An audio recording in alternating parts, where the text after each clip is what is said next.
विरोधक कोण आहे हे पाहणं या ठिकाणी अत्यंत गरजेचं आहे.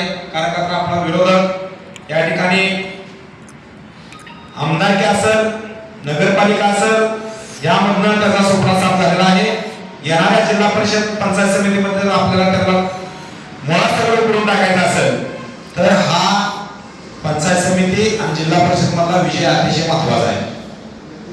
आपण लढत असताना प्रत्येकाने इच्छा व्यक्त करणं, उमेदवारी मागणं हे 100% गरजेचं आहे. परंतु प्रत्येकाचं त्या आपल्या आपल्या घरामध्ये, आपल्या आपल्या जिल्हा परिषद गटामध्ये आपण स्वतः काय काम केलंय किंवा काय आपल्याला त्या ठिकाणी कशा पद्धतीने एखादा उमेदवार आपण स्वतः नसून आपल्यापेक्षा एखादा स्ट्रॉंग उमेदवार असेल त्याची देखील शिफारस आपण जर केली तर चालेल.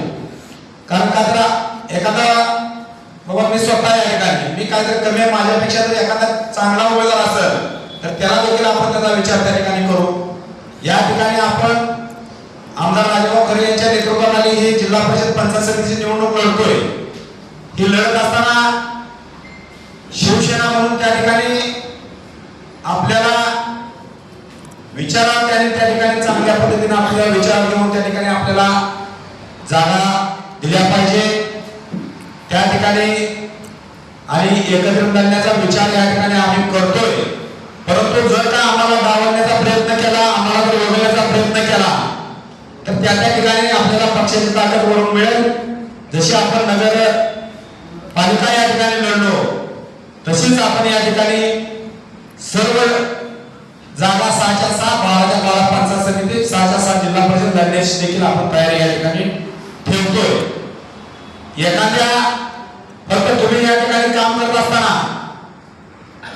नरखेड असेल, पोखरापूर असेल, कामठी असेल, कुरोल असेल किंवा आष्टी असेल किंवा पेनोर असेल या ठिकाणी जर का आपल्याला चांगल्या पद्धतीने जेपीचा उमेदवार एखादा कोणत्या हाती लागत असेल तर ते देखील आपण बघा. पंचायत समितीला लागत असेल ते देखील बघा. त्या ठिकाणी त्याला जे जे काय ताकद लागेल ती ताकद या ठिकाणी दिली जाईल.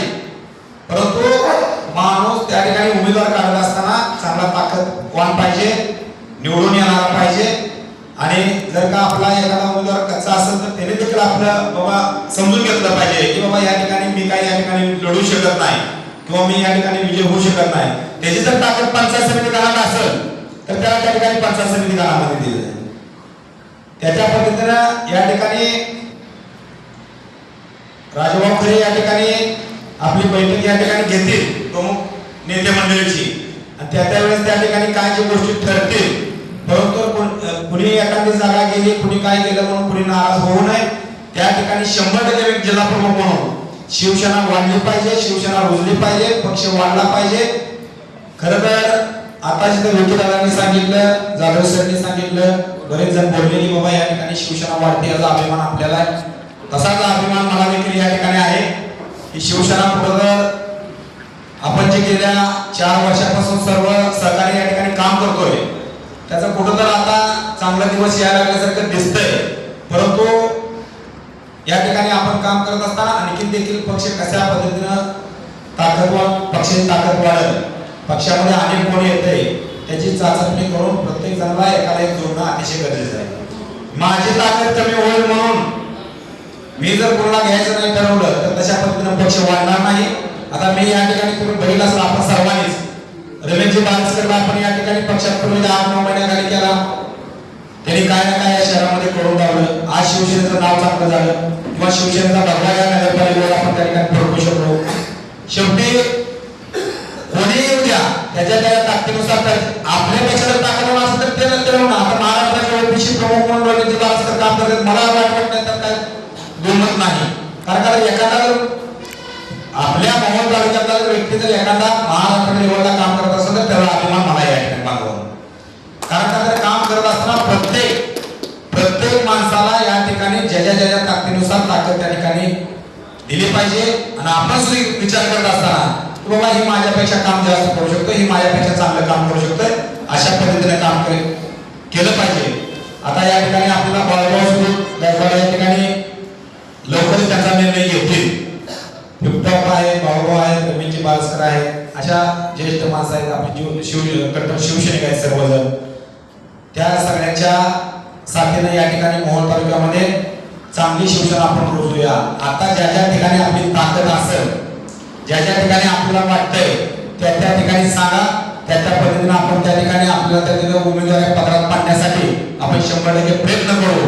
आणि जर का या ठिकाणी ज्या ज्या आता ज्या वेळेस आपल्याला कुठल्या उमेदवारी दिल्या जातील त्यावेळेस आपण बैठक लावू. तात्काळ त्या ठिकाणी बैठक लावून मेन पदाधिकाऱ्याला बोलू, मेन माणसाला बोलू, सगळ्यांना निश्चित आपण जे काय असेल त्याला बोलू की बाबा अशाच आपल्याला ही गट किंवा ह्या झडपीकरातल्या ही 2 गट 3 गट 4 गट जी काय असेल ती त्या त्यावेळेस तुम्हाला त्या ठिकाणी आपण विचारात घेऊन अशाच्या पद्धतीने म्हणलं तर आपण काय केलं पाहिजे. परंतु त्या ठिकाणी शिवसेना कशा पद्धतीने आपल्याला जास्तीत जास्त जिल्हा परिषद जागा, जास्तीत जास्त पंचायत समितीच्या जागा येतील हे पाहणं अतिशय महत्त्वाचं आहे. या ठिकाणी आपल्याला राजाभाऊ खरे यांची आमदार यांची ताकद आपल्याला आहे, आपल्या पाठीमागे आहे. एकनाथजी शिंदे साहेब या ठिकाणी उपमुख्यमंत्री आहेत, त्यांची आपल्या पाठीमागे ताकद आहे. बरेचसे गोवाले आहेत, संजयजी मोरे आहे सचिव, आपले संपर्क प्रमुख संजयजी कदम साहेब आहेत, आपले संपर्क मंत्री प्रतापजी सरनाईक साहेब आहेत. परंतु ह्या एवढ्या चांगल्या लोकांची ताकद असताना आपण कुठेही पक्ष वाढवण्यासाठी कमी पडू नये. आणि येणाऱ्या काळामध्ये या ठिकाणी 2029 ला हा शिवसेनेचा आमदार या ठिकाणी आपल्या झाला पाहिजे, ह्या विचारावरून कुठेतरी आपण काम केलं पाहिजे. मग त्यासाठी नगरपालिका तर आपली आणि जिल्हा परिषद पंचायत समिती देखील तेवढीच महत्वाची आहे. आपले जे जे मित्र पक्ष आपल्याबरोबर येण्यास तयार आहेत, आपण कुठेही त्यांना आपली मान खाली जायला अशी त्यांनी वागणूक आपल्याला देऊ नये. आणि जर का तुम्ही त्या पद्धतीने जर कोण देणार असेल तर आपण सगळेजण तुमच्या सगळ्या विचारानं जो काही निर्णय घ्यायचा आहे ते आपण 100% घेऊ आणि आपण पुढे वाटचाल करू. परंतु या ठिकाणी आपण पाहत असाल आता या ठिकाणी विजयदादा डोंगरे यांचा आज प्रवेशाला उमेदवार या ठिकाणी मित्रपक्ष म्हणून आपल्याबरोबर आहे आणि राजाभाऊ खरे आमदार यांच्या नेतृत्वाखाली आपण सगळ्या निवडणुका लढतोय. आज उद्या सकाळी किंवा उद्या संध्याकाळी दुपारपर्यंत त्या ठिकाणी आमदार साहेब बैठक घेतील. जे काय बैठक झाली ती या ठिकाणी तालुका प्रमुख असतील, शहर प्रमुख असतील व इतर आणि 4-5 जण या ठिकाणी तुमची 5 ते 10 जणांची एक कमिटी तयार करा. म्हणजे त्या कमिटीला त्या ठिकाणी बाबा आपल्याला सांगता येईल की बाबा अशा अशा पद्धतीने आपण मोड घेतो तर ह्या ठिकाणी काय केलं, अशा पद्धतीने त्यांना निर्णय घेण्याचा किंवा काय विचार करायचा याबद्दल किंवा की बाबा आपल्याला कोल्हापूरची जागा सुटली किंवा पेलोची जागा सुटली किंवा नरखेडची जागा सुटली किंवा कामठी जागा, कुठली जागा सुटली याचा निर्णय कोण घेणार. तर तुम्हा सगळ्याला विचारून घेण्यासाठी तुम्ही 10 ते 11 जणांची त्या ठिकाणी एक कमिटी करा. त्या कमिटीमध्ये 10-11 जणांची नावं घ्या आणि तात्काळ तुम्ही कमिटी करा आणि सगळी नावं घ्या आणि ज्या तुमच्या 11 जणांच्या विचारामध्ये या ठिकाणी तुमचा विचार विनिमय होईल त्या पद्धतीने या ठिकाणी आपण निर्णय घेऊ. कारण का तर तुम्ही परत मला निवडून या ठिकाणी तुम्ही नरखेड कोणाला सांगणार नसेल ना, कामठी गट कसा काय घेतला नाही, बेलूरच काय घेतला, कोल्हापूरमध्ये काय झालं, अशा पद्धतीनं होता कामा नये. तुम्हाला जे जे काय करायचं आहे तुम्ही आत्ताच सगळेजण 11 जणांची यादी करा, 15 जण होऊन द्या. त्या ठिकाणी मेन तुम्हाला नरखेड गटातून बाबा कोण 2 नावं द्या ते द्या, कामठी गटातून 2-3 नावं घ्या, कोल्हापूर गटातली घ्या, बेलूर गटातली नावं घ्या, कोल्हापूर गटातली घ्या, आपल्या आष्टी गटातली घ्या आणि त्यामध्ये विचार करून परत गैरसमज 100% होता कामा नाही. कारण का तर तुम्हाला जो काय निर्णय घ्यायचा आहे तुम्हाला विचार घेऊन घ्यायचा आहे. तुम्ही तर या ठिकाणी बाबा ठीक आहे असं आपल्याला एवढं जागा मिळतात म्हटलं तर आपण निर्णय घेऊ म्हटलं तर त्या ठिकाणी आपण निर्णय घेऊया. नसेल घ्यायचा तर तुम्ही जर सगळे म्हणत असाल नाही आपल्याला लढायचं आहे तर लढूया, त्याबद्दल मी बोलत नाही.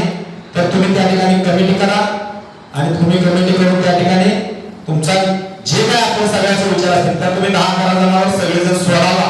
तालुक्यातील शिवसेनेने सोडावा, पदाधिकाऱ्यांनी सोडावा, नगरसेवकांनी, नगराध्यक्षांनी, सर्व सरपंच, माजी पदाधिकारी, चालू पदाधिकारी असतील, सर्व शिवसैनिक असतील यांनी त्या 10-11 जणांवर तो विश्वास ठेवून त्या ठिकाणी त्या पद्धतीने आपण पुढे जाऊया.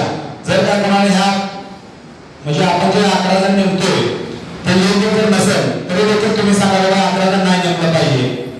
त्या ठिकाणी जी शेवटी सगळेजण तुम्ही त्यावेळेस 9 टाइमला निर्णय घेत असताना आता उद्या सकाळी बैठक झाली 12 1 वाजता आपल्याला 12 वाजता भेटले 1 वाजता निर्णय घ्या, तुम्ही काय करणार?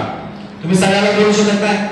तर त्या ठिकाणी ते जे 11 जण निर्णय घेतील तो योग्य निर्णय म्हणून आपण त्या ठिकाणी त्याच्या पद्धतीनं काम करूया.